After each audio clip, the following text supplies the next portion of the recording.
इस वीडियो में हम लोग देखेंगे कि आखिरकार किस तरीके से हवाला नेटवर्क काम करता है और कैसे इसमें ब्लैक मनी को घुमाया जाता है, मनी लॉन्ड्रिंग की जाती है और टेरर फंडिंग की जाती है। तो देखिए, पहले के समय में यूरोप, अरेबिया, इंडिया, चाइना ये सब कंट्रीज आपस में बहुत ही ज़्यादा ट्रेड करती थी।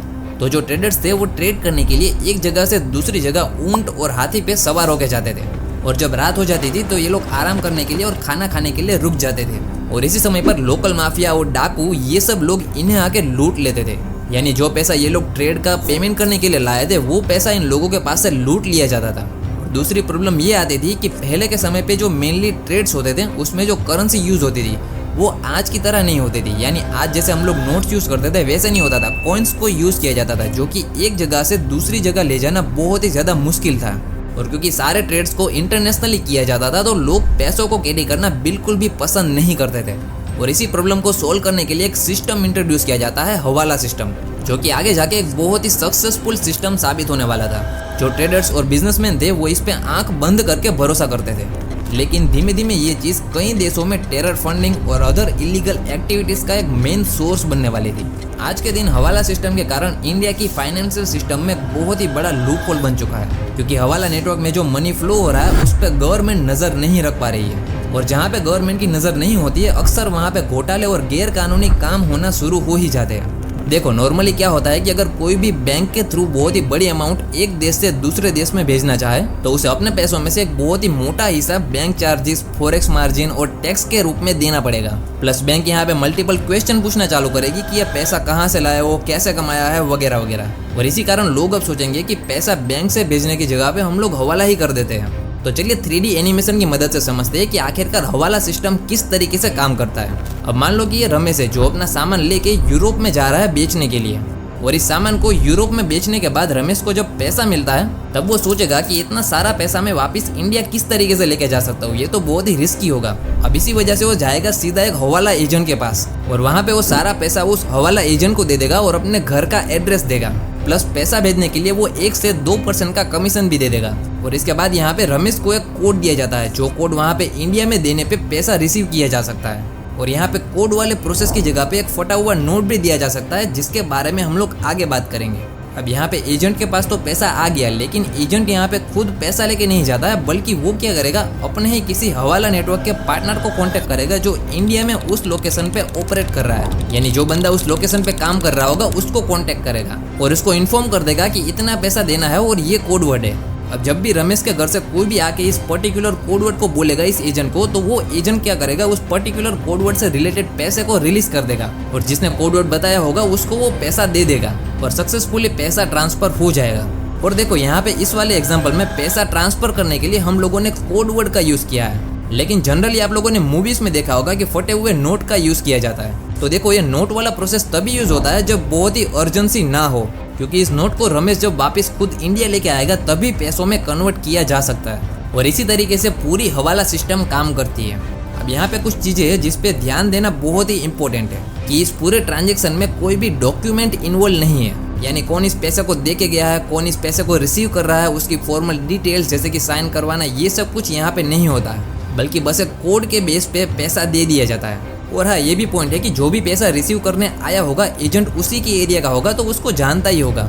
लेकिन अगर इस पूरे ट्रांजैक्शन को और भी ध्यान से देखा जाए तो यहाँ पे कोई भी पैसों का रियल ट्रांसफर तो हुआ ही नहीं है, बस एक एजेंट के कहने पे दूसरे एजेंट ने यहाँ पे पैसा दे दिया है। यानी देखा जाए तो अब इन दोनों एजेंट के बीच में ही उधार बन चुका है। तो यहाँ पे सबसे बड़ा क्वेश्चन ये उठता है कि ये दोनों एजेंट अब किस तरीके से अपने पैसों को सेटल करेंगे। तो देखो, यहाँ पे एक ट्रांजैक्शन ही नहीं होती है, बल्कि डेली बेसिस पे मल्टीपल ट्रांजैक्शन की जाती है। किसी का पैसा आता है और किसी का पैसा जाता है और उसी में पैसा इक्वल आउट हो जाता है। और फिर भी अगर कोई दो एजेंट के बीच में पैसा पे करने को बच जाता है तो इन लोगों के पास ऐसे मल्टीपल तरीके हैं जिससे वो इलीगली पैसा ट्रांसफर कर सकते हैं डायरेक्ट कैश में। अब यहाँ पे एक क्वेश्चन उठता है, अगर कोई एजेंट धोखा दे दे और पैसा लेके भाग जाए तो क्या होगा। अब देखो, ऐसा होना यहाँ पे बहुत ही ज्यादा मुश्किल है, क्योंकि देखा जाए तो हमेशा हर एजेंट के ऊपर किसी न किसी दूसरे एजेंट के साथ सेटलमेंट पेंडिंग में ही होता है। तो किसी भी एजेंट के लिए उन पैसों को छोड़ के भागना इम्पॉसिबल है।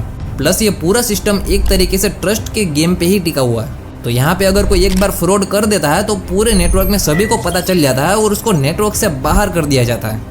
अब देखो, हवाला को इंडिया में ज्यादातर पॉलिटिक्स और इलेक्शंस में यूज किया जाता है। जब इलेक्शंस होते हैं तो करोड़ों में पैसा उड़ाया जाता है जो ऑन पेपर कभी भी नहीं दिखता है, क्योंकि इस पैसे को अलग अलग बिजनेसमैन के द्वारा पार्टीज को फंड किया जाता है, जहाँ पे यह पैसा हवाला के द्वारा ही लिया जाता है और जब इलेक्शंस आते हैं तो हवाला के द्वारा ही डिस्ट्रीब्यूट करके यूज किया जाता है। अब देखो फैक्ट की बात ये है कि ये जो हवाला एजेंट होते हैं ऐसा जरूरी नहीं होता कि ये लोग बस हवाला का ही काम करते हो, क्योंकि जनरली ये एक पार्ट टाइम का काम है। यानी देखा जाए तो हवाला का एजेंट कोई भी हो सकता है। शायद आपके घर के पास वाली दुकान वाला या फिर उसी के पास ही में जो चाय वाला है वो भी हवाला का एजेंट हो सकता है। इंडिया में हवाला मोस्टली दिल्ली, गुजरात, राजस्थान, मुंबई और केरला में चलता है और अगर इंटरनेशनली देखा जाए तो दुबई, लंदन, कनाडा, सिंगापुर इन सब कंट्रीज में सबसे ज़्यादा यूज होता है।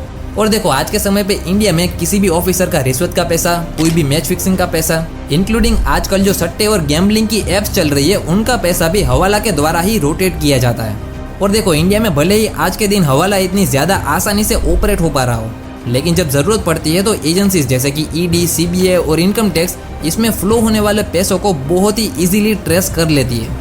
लेकिन देखो हवाला का आजकल smuggling, liquor business, cyber fraud and assassination money यानी फिरौती की रकम भेजना जैसे इलीगल काम में बहुत ही हेवीली यूज हो रहा है। यहाँ तक कि 2008 में हुए मुंबई अटैक से लेकर 2019 में हुए पुलवामा अटैक तक इंडिया में जितने भी टेररिस्ट एक्टिविटी हुई है उसके पीछे जो पैसा लगा है उसको मोस्टली हवाला के द्वारा ही पहुंचाया गया था।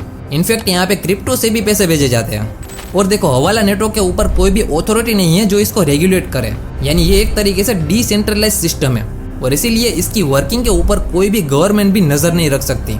और इसी चीज का फायदा उठाती है पॉलिटिकल पार्टीज जो इसको बहुत ही हेवीली यूज करती है अपने इलेक्शंस में, ताकि वो बड़े बड़े उद्योगपति से लिए हुए इलीगल फंड्स को अपने काम में यूज कर पाए। अब यहाँ पे आगे आने वाले एग्जाम्पल को समझने से पहले जानो कि ब्लैक मनी किसे कहते हैं। ब्लैक मनी वो नहीं होता है जो गलत काम करके आया हो या फिर चुराया हुआ पैसा हो। ब्लैक मनी तो वो है जिसपे सरकार को टैक्स ना दिया गया हो। और फैक्ट की बात तो ये है कि अगर इंडिया के अंदर ही इंटर स्टेट में हवाला का पैसा भेजा जाए, यानी अगर दिल्ली से मुंबई हवाला का पैसा भेजा जाए तो ये कोई गलत काम नहीं है, बल्कि ये पूरे तरीके से लीगल है। इसमें बस आपका पैसा वाइट का होना चाहिए, फिर चाहे आप 100 करोड़ ही क्यों ना हवाला कर दो। लेकिन दिक्कत तब आती है जब पैसा एक कंट्री से दूसरे कंट्री में भेजा जाता है हवाला के द्वारा, क्योंकि यहाँ पे फॉरेन एक्सचेंज मैनेजमेंट एक्ट का वायलेशन होगा।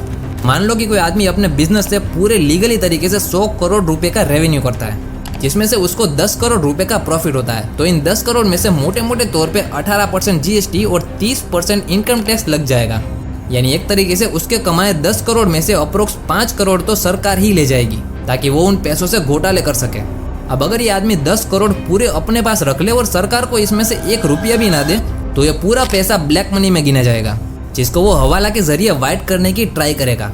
तो अब चलिए जानते हैं कि पैसों को वाइट करने में सेल कंपनीज का क्या रोल आता है। अब मान लो कि एक आदमी है जिसके पास बहुत ही हेवी अमाउंट में पैसा है, जिसको वो व्हाइट में कन्वर्ट करना चाहता है, तो वो क्या करेगा कि सबसे पहले वो अपने पैसों को अलग अलग कंट्रीज में घुमाना स्टार्ट करेगा। जैसे कि वो सबसे पहले पूरा पैसा नेपाल भेजेगा और वहाँ पे किसी आदमी के द्वारा पूरा कैश निकलवा लेगा, और एक बार कैश निकल गया तो इस पूरे पैसे को कोई भी ट्रैक नहीं कर सकता। इवन जो हमारी एजेंसीज भी है जैसे कि ईडी, सीबीआई, इन लोगों को भी बहुत ही ज़्यादा मुश्किल आती है जब ऐसे केस उनके सामने आते हैं। और इसी तरीके से पैसों को अलग अलग देश में घुमाकर केमन आइलैंड तक पहुंचाया जाएगा।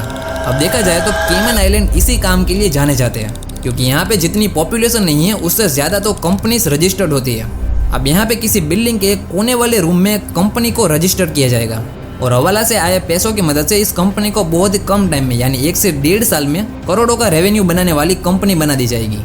तो अब वापस आ जाते हैं इंडिया में, और यहाँ पे ये आदमी अपनी कंपनी को बहुत ही आराम से चला रहा था और अचानक से वो फॉरेन की कंपनीज इसको कांटेक्ट करना स्टार्ट करेगी, जो कि एक तरीके से देखा जाए तो इसकी ही कंपनी है। और वो बाहर वाली company as a foreign investor इसकी कंपनी में इन्वेस्टमेंट करना स्टार्ट करेगी और इस तरीके से पूरा पैसा वापस इंडिया में आ जाएगा। और क्योंकि ये पैसा FDI यानी फॉरेन डायरेक्ट इन्वेस्टमेंट से आया है तो इस पर कोई भी टैक्स भी नहीं देना पड़ेगा। लेकिन देखो फैक्ट की बात तो ये है कि ये कुछ टाइम के ही मजे है, क्योंकि अगर ED, CBI या फिर सेबी ने इन सब लोगों को अगर एक बार पकड़ लिया तो वो बाद में छोड़ते नहीं है, बस उनको सबूत चाहिए।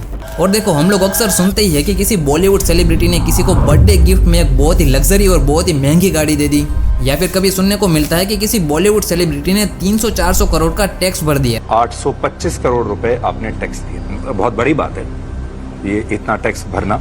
और आपको इनकम टैक्स वालों ने कई बार सर्टिफिकेट भी दिया है, इनाम भी दिया है। इनकम टैक्स वाले वैसे तो कभी किसी की तारीफ करते नहीं है। मुझे लगता है देश में आप उन गिने चुने लोगों में से होंगे जिनकी इनकम टैक्स वाले भी तारीफ कर देते हैं। मुझे बहुत अच्छा लगता है, एक अकाउंटेंट का लड़का अपने टैक्सेस बराबर देता है, मुझे बहुत अच्छा लगता है। देखा जाए तो इंडिया में सैकड़ों ऐसे बिजनेसेस चल रहे हैं जिनका एनुअल रेवेन्यू कई हजारों करोड़ों में जाता है, लेकिन फिर भी जब इनकम टैक्स की लिस्ट आती है तो इन बॉलीवुड सेलिब्रिटीज का नाम टॉप में होता है।